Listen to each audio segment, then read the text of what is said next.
Hello student, good morning, जय स्वामीनारायण, वंदे मातरम। कैसे हो सभी? मज़े में हो ना? तो हिंदी में हम क्या पढ़ते हैं?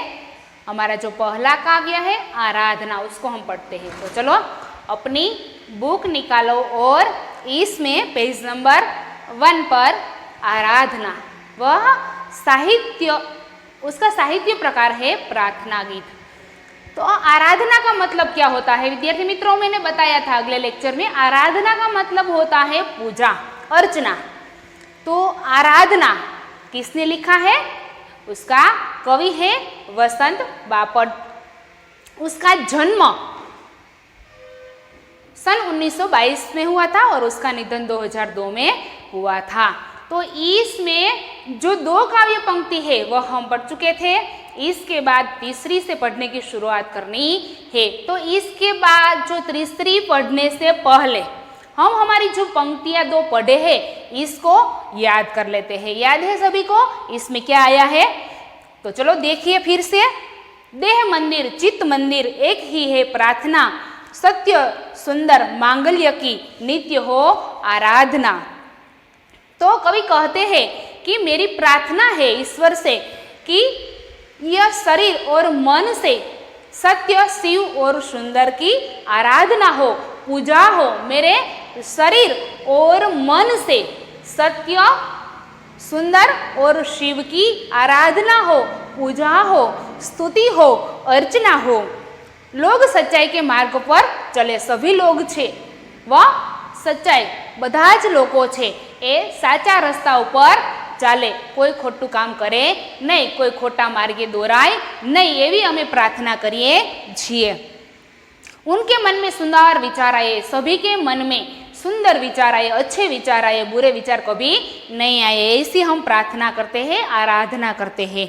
और एक दूसरे से, सब एक दूसरे से हित की बात सोचे, एकबीजाना हितनु विचारे, आनु सारू केम थाय, आनु भलू केम थाय एवं एकबीजा प्रत्ये विचारे, एवी अमे हे ईश्वर एटला माटे अमे आराधना करीए छीए, पूजा करीए छीए, तमारी स्तुति करीए छीए कि बधाना मनमा सुंदर विचार आवे अने एकबीजा प्रत्ये एकबीजानु हित थाय एवं विचारे। इसके बाद है हमारी दूसरी पंक्ति, दुखियारों का दुख जाए हे यही मन कामना, वेदना को परख पाने जगाए संवेदना, दुर्बलों के रक्षणार्थे पुरुष की हो साधना। हे ईश्वर, यह जो दुखी लोग हैं इस दुनिया में, इस सृष्टि में, इस संसार में जो दुखी लोग हैं वह उसका दुख दूर हो जाए और दुख से छुटकारा मिले और एक दूसरे की पीड़ा का अनुभव करे। एक ने दुख होय तो एनो अनुभव, एना दुखनो अनुभव बीजी व्यक्ति करे एवो अमे प्रार्थना करीए छीए तमारी आगळ। अने जे दुखियारा लोको छे, जेनी उपर दुखना पहाड़ तूटी पड्या छे, एनु दुख छे ए दूर थई जाय, एना दुखमांथी छुटकारो मळे अने एकनु दुख छे एक बीजी व्यक्ति पण महसूस करे एवो अमे प्रार्थना करीए छीए, प्रार्थना करीए छीए। दुर्बलों की रक्षा के लिए शक्ति और साहस का उपयोग हो, जे दुर्बल छे एनी शक्ति अने एना रक्षण माटे शक्ति अने साहसनो उपयोग थाय एवी अमे हे ईश्वर प्रार्थना करीए छीए। जीवन में, इसके बाद की पंक्ति है, जीवन में नव तेज हो, अतरंग में भावना, सुंदरता की आश हो, मानवता की हो उपासना, शौर्य पावे, शौर्य जीवन में नव तेज हो, अतरंग में भावना। यहीं से हमको पढ़ने की शुरुआत करनी है। तो यहाँ मैंने शब्दार्थ भी लिखा है। नव तेज का मतलब होता है नई चमक, नव तेज का मतलब होता है नई चमक, नव तेज नई चमक। इसके बाद अतरंग, अतरंग का मतलब होता है हृदय, अतरंग का मतलब होता है हृदय। इसके बाद है आस, आस का मतलब होता है आशा। यहाँ मैंने शब्दार्थ लिखा है आशा। उपासना, यही हो मानवता की हो उपासना, उपासना का मतलब होता है भक्ति। और शौर्य, शूरवीरता, शूरता। अभ्यर्थना, प्रार्थना, अभ्यर्थना प्रार्थना। धैर्य का मतलब होता है धीरज और अभ्यर्थना का मतलब प्रार्थना। वासना, वासना का मतलब होता है इच्छा। और मुक्त आजाद। और बैर दुश्मनी, बैर दुश्मनी।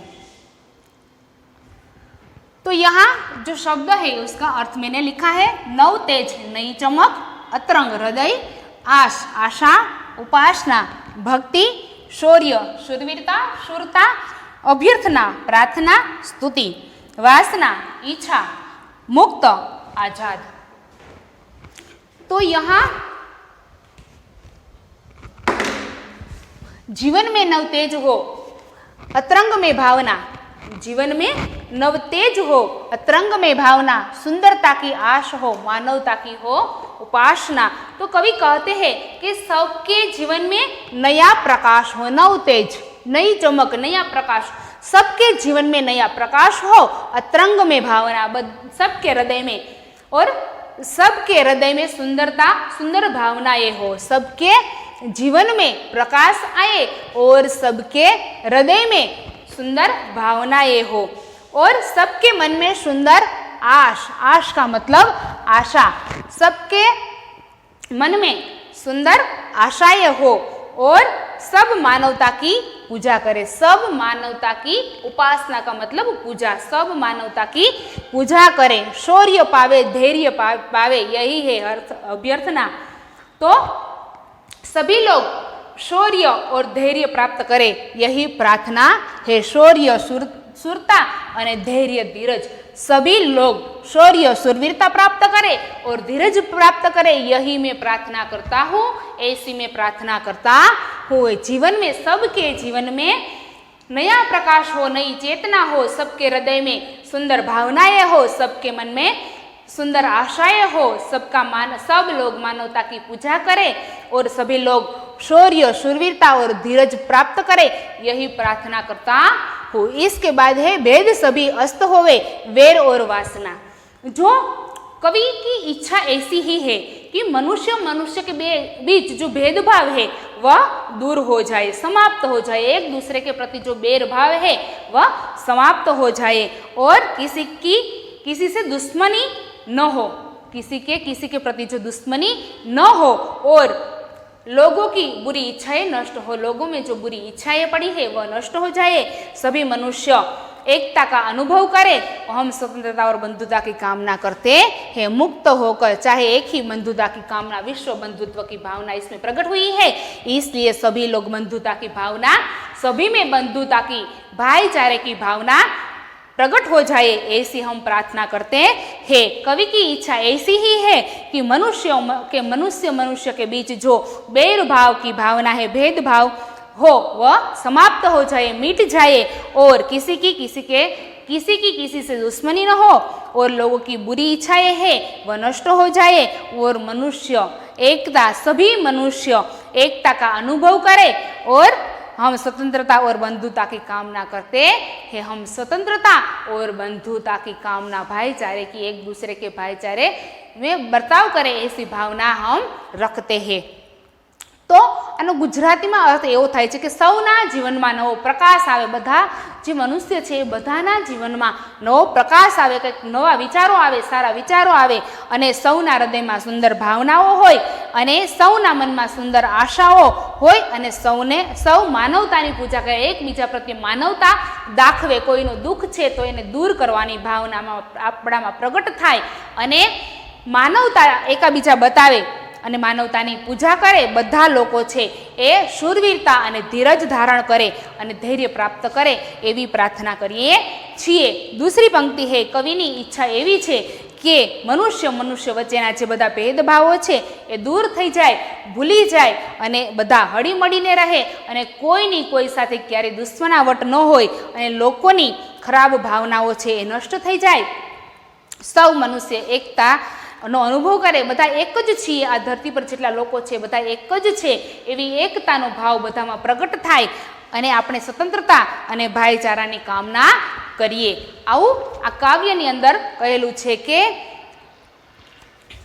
દેહ મંદિર ચિત્ત મંદિર, દેહરૂપી મંદિર, શરીરરૂપી મંદિર અને મનરૂપી મંદિરમાંથી એક જ પ્રાર્થના છે કે અમે બધા અમારા બધાના દુઃખ દૂર થાય, બધા સાચા રસ્તા ઉપર ચાલે અને બધા માનવતા છે, એકાબીજા પ્રત્યે માનવતા દાખવે, એકતાની ભાવના પ્રગટ થાય, વિશ્વ બંધुत्वની ભાવના પ્રગટ થાય, એવું આ કાવ્યમાં કહેલો છે। तो यहाँ हमारा जो काव्य है वह पूर्ण होता है।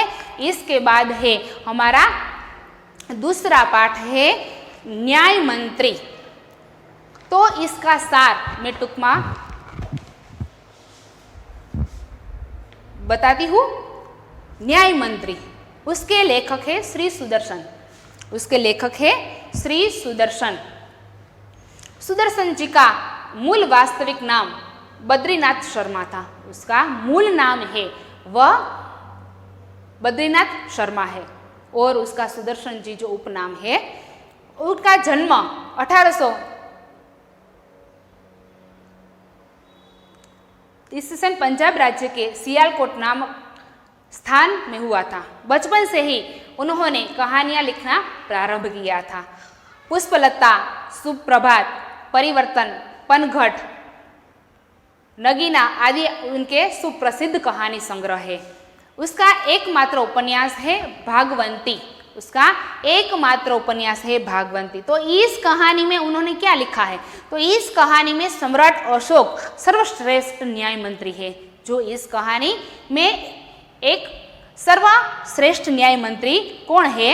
तो सम्राट अशोक सर्वश्रेष्ठ न्याय मंत्री की खोज में है। वह उसके राज्य के लिए एक अच्छा न्याय मंत्री खोजते हैं, उसकी खोज में है। वह अपना जो सम्राट है, कौन है? सम्राट अशोक है, वह न्याय मंत्री की खोज में है। तो शिशुपाल से मुलाकात होने पर उसकी योग्यता देखकर उसे न्याय मंत्री बनाया गया है। एक जो ब्राह्मण शिशुपाल है, वह यह अशोक, सम्राट अशोक को मिलता है और उसकी योग्यता देखकर उसको न्याय मंत्री बनाया जाता है।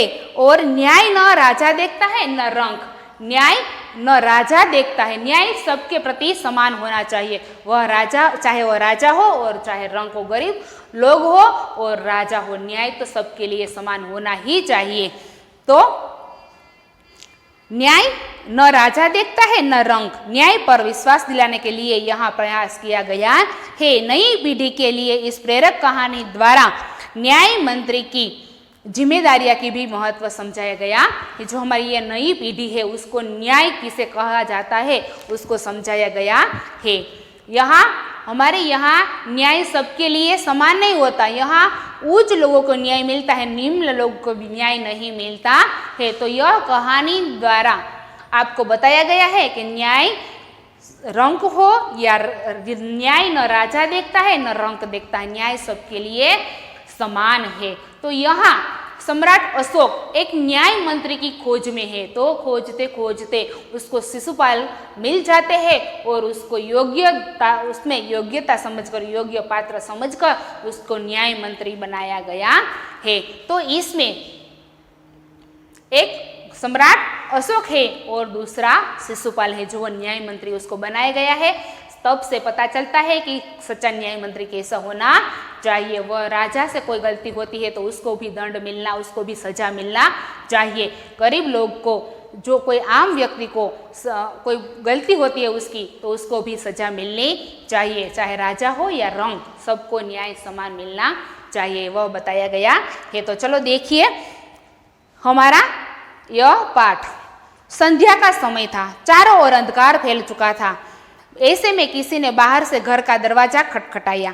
संध्या का समय था, शाम का समय था और चारों ओर अंधकार फैलाया गया है, चारों ओर अंधकार दिखाई देता है। ऐसे में किसी ने बाहर से दरवाजा खटखटाया। किसी ने खटखटाया वह नहीं बताया गया है।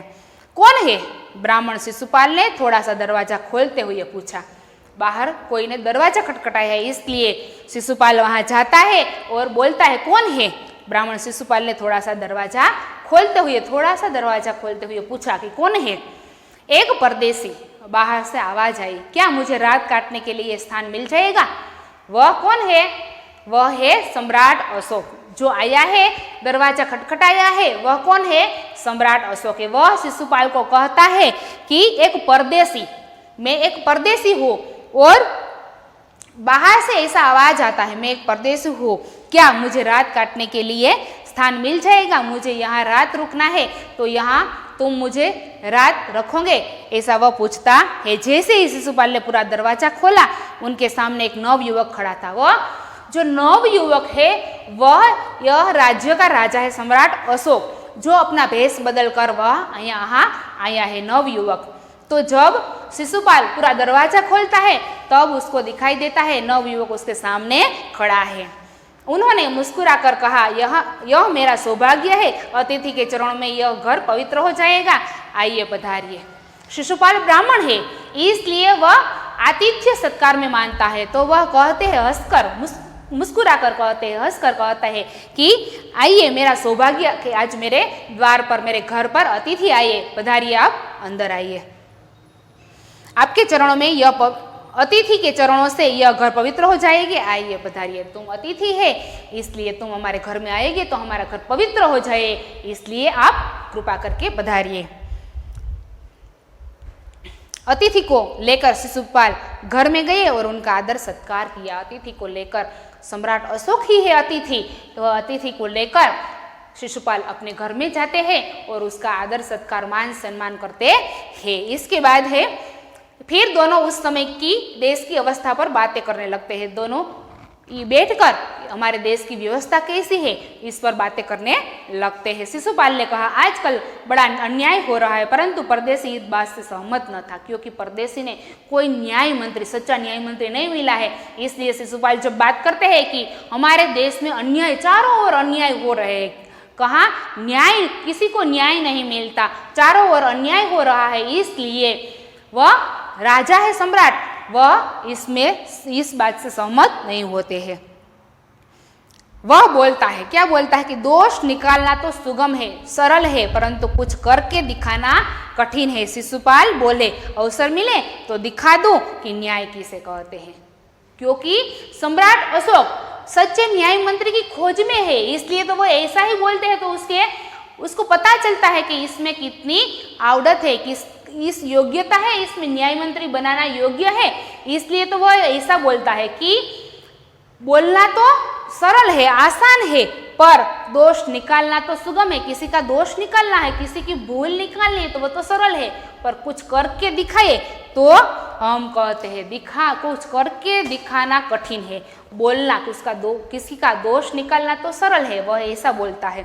इसलिए शिशुपाल कहता है कि अवसर मिले, मुझे मौका मिले तो मैं बता दूं कि न्याय किसे कहते हैं। यहाँ हमारे देश में चारों ओर अन्याय हो रहा है और मुझे मौका मिले तो मैं बता दूं कि न्याय किसे कहते हैं। आप कहते हैं कि दोष निकालना सुगम है, सरल है, पर कुछ करके दिखाना कठिन है, तो मुझे मौका मिलता है तो मैं ये सब बता दूं कि न्याय किसे कहते हैं। तो आप अवसर चाहते हैं? यह वाक्य कौन बोलते हैं? यह वाक्य सम्राट अशोक बोलते हैं। तो आप अवसर चाहते हैं? हाँ, अवसर चाहता हूँ, यह वाक्य शिशुपाल बोलता है। वह कहता है कि हाँ, मैं ऐसा अवसर चाहता हूँ कि मुझे मैं न्याय मंत्री बनूं तो मैं कैसा न्याय करूं, वह अवसर मैं चाहता हूँ, फिर कोई अन्याय नहीं होगा। कौन बोलता है? यह सम्राट अशोक बोलता है। जब आप न्याय मंत्री बनोगे तब किसी को अन्याय नहीं होगा? बिल्कुल नहीं। शिशुपाल कहते हैं कि जब मैं न्याय मंत्री बनता तो कहाँ भी अन्याय नहीं होगा, चारों ओर न्याय ही होगा, चाहे वह रंग हो, चाहे वह राजा हो।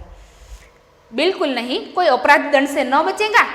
सम्राट कहते हैं कि कोई अपराध करता है तो वह दंड से नहीं बचेगा।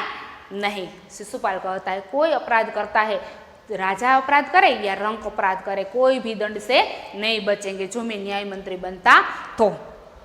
परदेशी ने मुस्कुराकर कहा, यह बहुत कठिन काम है। परदेशी जो है वह सम्राट अशोक ही है। वह कहते हैं, मुस्कुराकर हंसकर कहते हैं कि यह काम सरल नहीं है, यह काम बहुत कठिन है ना। ब्राह्मण के लिए कुछ भी कठिन नहीं है। कौन कहते हैं? शिशुपाल कहते हैं कि ब्राह्मण के लिए कोई काम ऐसा नहीं है जो कठिन है, वह सरल ही होगा।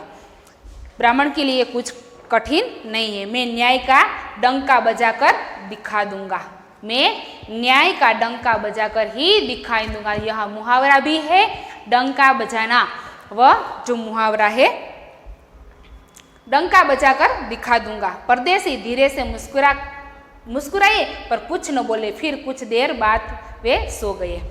अब दोनों में शाम का संध्या का समय है, यह आए हैं, उसकी आगता सागता की गई है और यह दोनों बातें करते हैं। अब रात का समय, सोने का समय हो गया है, तो यह इतनी ही बातें करके वह सो जाते हैं। परदेसी धीरे से मुस्कुराए हुए। जो परदेसी है सम्राट अशोक है, वह धीरे से मुस्कुराता है और पर कुछ न बोले, कुछ बोलता नहीं, क्योंकि जो बोलते हैं, जो प्रश्न पूछते हैं, उसका जवाब, उसका उत्तर शिशुपाल दे देता है। इसलिए उसको आराम मिला और शांति मिली कि मैं जिस खोज में हूँ वह मुझे मिल गया है। इसलिए वह कुछ बोलते नहीं, मुस्कुराते हैं और मुस्कुराकर कुछ न बोले। फिर कुछ देर बाद वे सो गए। थोड़ी देर के बाद वह सो जाता है। कुछ दिनों बाद शिशुपाल के घर कुछ सिपाही आए और उन्हें दरबार में चलने के लिए कहा। यह जो अतिथि है, नव युवक है, वह सुबह चले जाते हैं और थोड़े दिनों के बाद कोई सिपाही शिशुपाल के घर आते हैं और उसको कहते हैं कि आपको दरबार में बुलाया गया है। शिशुपाल सहम गए। वे समझ नहीं सके कि सम्राट ने उन्हें क्यों बुलाया है। उसको पता नहीं था जो उसके घर अतिथि आए हैं वही सम्राट अशोक था, वही देश का राजा है। वह शिशुपाल को पता नहीं था, इसलिए वह सहम गए। सहम जाना वह भी एक मुहावरा है। तो सहम गए कि उसकी समझ में ना आए कि सम्राट अशोक ने मुझे किस लिए बुलाया है। समझ न सके और सम्राट ने उन्हें क्यों बुलाया है। कहीं उस परदेसी ने तो सम्राट से झूठी सच्ची शिकायत नहीं कर दी। दरबार में पहुंचकर शिशुपाल का कलेजा धड़कने लगा। जब उन्होंने देखा कि परदेसी ही सम्राट अशोक है तो उसको डर लग गया कि मुझे कोई गलती नहीं की है, मुझे कोई गुनाह नहीं किया है, तो भी मुझे दरबार में क्यों बुलाया गया है। फिर जब वह घबरा कर, डर कर दरबार में जाता है तो जब सामने देखता है तो वह जो नवयुवक उसके घर आया है वह ही सम्राट अशोक था। सम्राट बोले, ब्राह्मण देवता, मैं आपको न्याय का अवसर देना चाहता हूँ, आप तैयार है। जब सम्राट अशोक उसके देखता है तो वह ब्राह्मण को आदर से बुलाया जाता है, सम्मान से बुलाया जाता है। इसलिए वह कहता है कि ब्राह्मण देवता, ब्राह्मण को पहले के जमाने में ब्राह्मण को देव समान, ईश्वर के समान माना जाता है। उसकी आदर, उसकी सत्कार करते हैं। इसलिए वह बोलते हैं कि ब्राह्मण देवता, मैं आपको न्याय का अवसर देना चाहता हूँ, न्याय मंत्री बनाना चाहता हूँ, आप तैयार है। पहले तो शिशुपाल घबराए, फिर बोले, यदि सम्राट की यही इच्छा है तो मैं तैयार हूँ। सबसे पहले यह सुनता है ये वाक्य तो शिशुपाल घबरा जाता है और बाद में वह कहता है कि यदि सम्राट, यदि तुम्हारी ही इच्छा है तो मैं तैयार हूँ न्याय मंत्री बनने के लिए। बहुत ठीक, कल से आप न्याय मंत्री हुए। राजा कहते हैं कि ठीक, कल से आपको न्याय मंत्री का पद मिलेगा। सम्राट ने कहा और अपने हाथ से अंगूठी उतारकर शिशुपाल को पहना दी। यह सम्राट अशोक की राजमुद्रा थी। હવે એ સમયે सम्राट अशोक પોતાના હાથમાંથી અંગૂઠી જે વીંટી છે એ કાઢી અને શિશુપાલને પહેરાવે છે અને આ કહે છે કે सम्राट અશોકની રાજમુદ્રા છે। આજથી તમે ન્યાયમંત્રી, આજથી કાલથી તમે ન્યાયમંત્રી બની જાશો। હવે ન્યાયમંત્રીનું પદ છે એ કોને સોંપવામાં આવે છે? शिशुपालને સોંપવામાં આવે છે। इसके बाद के जो पैराग्राफ है वह हम नेक्स्ट लेक्चर में देखेंगे।